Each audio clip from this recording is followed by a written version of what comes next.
5, 4, 3, 2, 1. Assalamualaikum warahmatullahi taala wabarakatuh. Nama saya Nur Syirmin binti Muhammad Aziz. Saya dari kelas DKM 4B. Nombor bateri saya 09 DKM 20F1119. Hari ini saya akan membentangkan projek saya yang bertajuk Mesin Penyembuh Pam Air menggunakan mekanisme Angkor.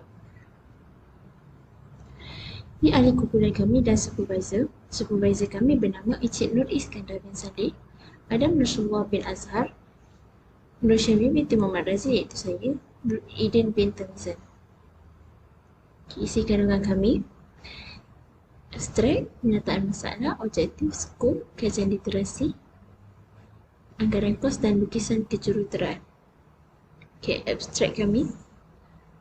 Projek ini akan berfungsi sebagai penyiraman air secara manual, tetapi kali ini menggunakan mesin yang akan diciptakan oleh kami dan petani tidak perlu menggunakan tenaga yang banyak. Sebuah alat yang boleh memudahkan para petani berkebun maupun pengguna untuk menyiram tanam-tanaman.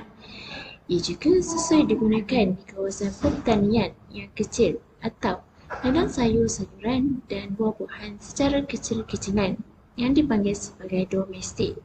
Bukan itu sahaja, projek ini akan berfungsi sebagai penyiraman air secara manual, tetapi kali ini menggunakan mesin yang akan diciptakan oleh kami dan para petani tidak perlu untuk menggunakan tenaga yang sangat banyak untuk melakukan kerja-kerja penyiraman.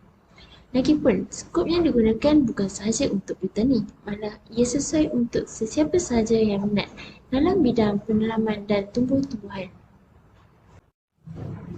Penyataan masalah. Penyataan masalah yang pertama, tangki air yang berkapasiti 16 liter.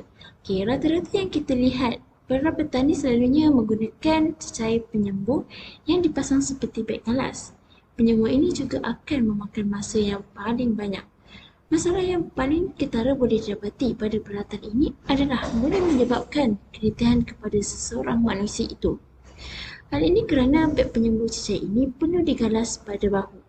Tangki air yang selalu digunakan adalah berkapasiti 16 liter yang sudah semestinya adalah berat untuk dipikul oleh seseorang manusia. Penyataan masalah yang kedua ialah menggunakan tenaga yang banyak untuk menolak pam ke atas dan ke bawah. Kebiasaannya, penyembuh tradisional mempunyai beberapa kelemahan seperti memerlukan banyak usaha untuk menolak pam ke atas dan ke bawah untuk mencipta tekanan semburat. Yang ketiga pula, pam yang menggunakan minyak petrol. Apabila pam ini beroperasi menggunakan enjin petrol, kita semestinya sudah tahu bahawa harga minyak petrol adalah mahal. Pam ini juga menghasilkan lebih banyak getaran yang bahaya dan boleh menjejaskan otak belakang pada pengguna. Pam ini juga mempunyai bunyi yang sangat kuat. Ia juga boleh mengganggu penduduk di sekitar kawasan yang kita tinggal.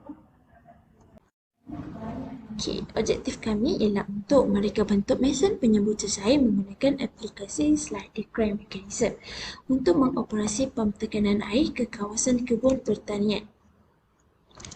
Skop kami pula, yang pertama hanya digunakan untuk kawasan kebun yang kecil, iaitu kami membuat mesin ini untuk digunakan kepada kawasan yang kecil, iaitu secara domestik, kecil-kecilan. Yang kedua pula, memaksimumkan kapasiti air 16 liter yang bersih. Kami ingin menjimatkan penggunaan air secara banyak. Jadi kami membuat mesin ini supaya dapat menjimatkan air.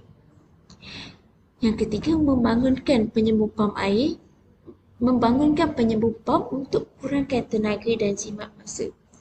Kami juga mencipta mesin ini untuk menjimatkan masa dan juga tenaga seseorang petani tersebut, supaya mereka dapat melakukan aktiviti harian mereka yang lain.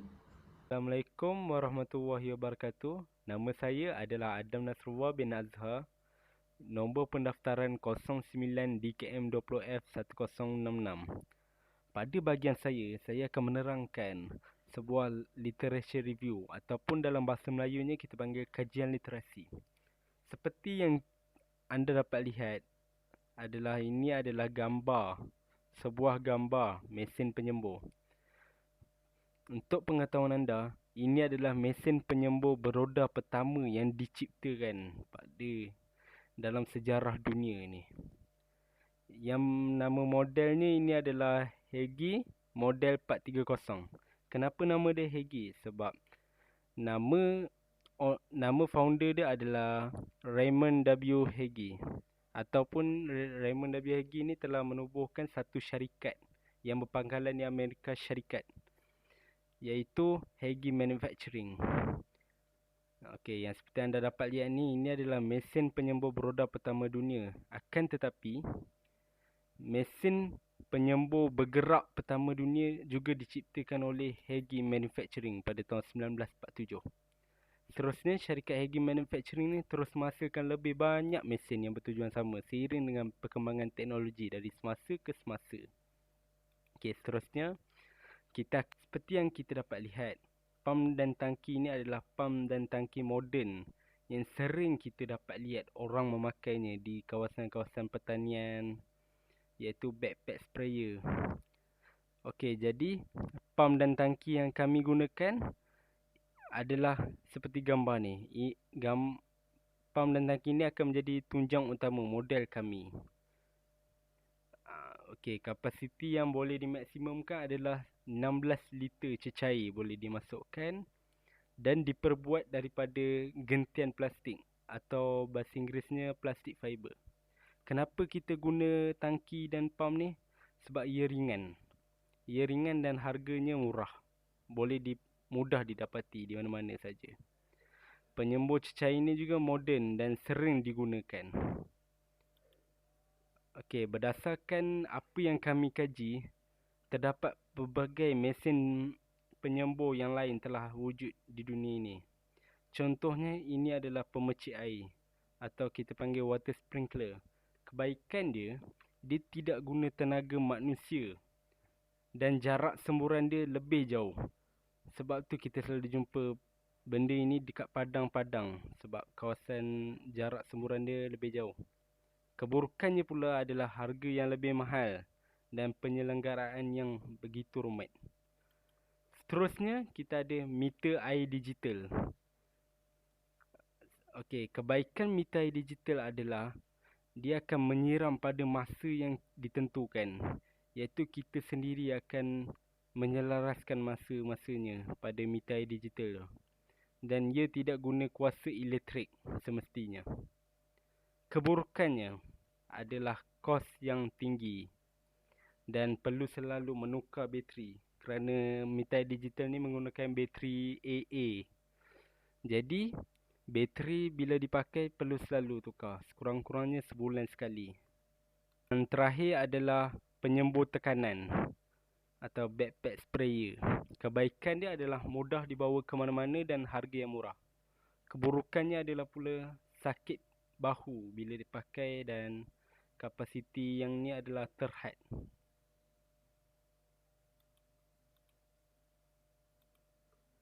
Okey, kita terus pula ke anggaran kos pada komponen-komponen yang bakal kami gunakan.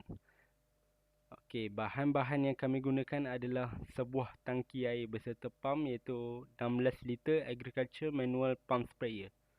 Kami menganggarkan harganya adalah RM45. Kami juga menggunakan aquarium silicone tube yang berharga RM10. Dan kami menggunakan juga sebuah crank yang dipanggil chainsaw crankshaft assembly yang berharga RM31. Seterusnya, untuk gegancu ataupun kita panggil sprocket, iaitu terdapat dua, gear sprocket yang besar dan pinion sprocket. Kami akan menggunakan jenis yang basikal. Anggaran kami adalah RM30. Seterusnya, rantai basikal berharga RM13. Tayar basikal yang berharga RM40 untuk satu tayar. Ini hanya anggaran saja. Seterusnya, kami akan mencari bearing shaft rod yang kami menganggarkan harganya adalah RM10. Kami juga mencari rod mild steel round bar RM15 dan hollow steel. Hollow steel ni digunakan untuk membuat kerangka body pada projek kami lah. yang berharga RM50. Seterusnya adalah antara komponen penting juga, iaitu nozzle atau kita panggil misting nozzle atomization. Kami membeli mungkin 4 buah yang berharga RM15. Okey, itu saja untuk literature review. Manakala pada bahagian metodologi kami tidak akan menerangkan kerana supervisor kami tidak meminta untuk kami menerangkannya. Dan seterusnya Eden akan menerangkan lukisan kejuruteraan. Itu saja. Assalamualaikum warahmatullahi wabarakatuh. Saya Nur Eden bin Samisan dari kelas DKM 4B. Nombor metrik saya ialah 09 DKM 20F1001. Okey, baik. Seperti yang anda boleh lihat, ini ialah assembly untuk final project kami, iaitu Agricultural Water Pump Sprayer. Okey, part-partnya ialah kita ada body, tire, bearing 2 di sini kecil. Okey,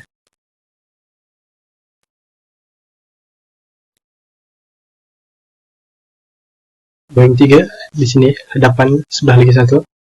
Okey, kita ada screw di hadapannya. Kita juga ada train drive, bearing di belakang kecil, crankshaft G. Okey, pump di sini, knapsack sprayer shaft ada 4, 1, 2, 3, 4. Okey, 1, 2, 3, panjang 4. Okey, connecting rod ini panjang, front connector ini, dan harness sebagai kabel. Okey, jenis sambungan yang kami guna ialah well. Terdapat pelbagai well. Kami guna steel mile welder. Sebagai contoh, kami boleh tunjuk di sini ada 2, 1, 2. Minta maaf. Okey, kat sini juga ada 3, 1, 2, 3. Okay, dan di seluruh body kami ada letak well. Kami guna well untuk sambungan.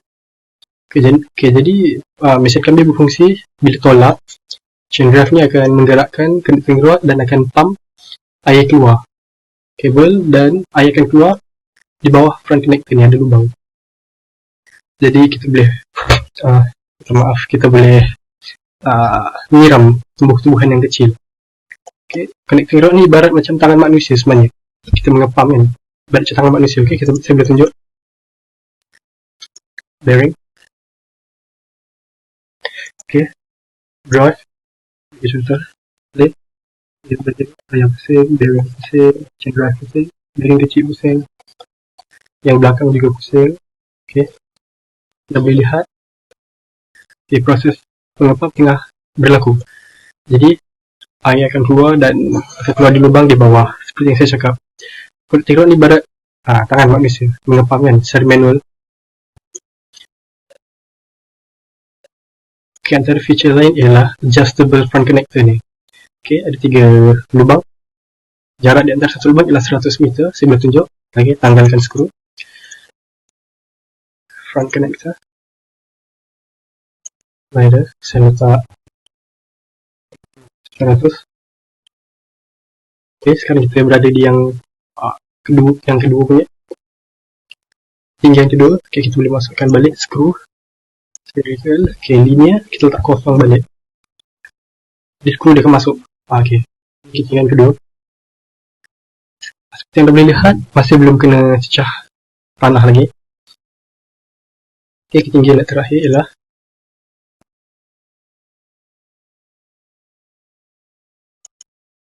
negatif 200. Minta maaf. Kosong. Okay, sepatutnya tanggal skru dulu. Kita akan masukkan. Okay, kita masukkan skru balik. Inilah tinggian asalnya. Dia pandang dari tepi. Even kalau kita yang paling atas ni kan, saya tunjuk Okay, pandangan sisi dia belum mencicah tanah lagi. Jadi maksudnya bagus lah tu kan, tak mencicah tanah, dia tak mengganggu. Okay, seperti contoh feature lain ialah kalau anda boleh tengok stand ni dia tak sama tinggi dengan ni. Jadi bila kalau kita letakkan dia akan condong. Jadi maksudnya ni ergonomik lah, untuk orang pendek pun boleh angkat sebab ketinggian asal pun dah pendek kan, jadi orang pendek boleh angkat. Kalau kami samakan dia dah memang tinggi, jadi orang pendek pun tak boleh guna. Jadi ni ergonomik, jadi sekecil-kecil kanak-kanak pun insya-Allah boleh guna kami punya projek ni. Okay, baik, itu saja. Sekian, terima kasih.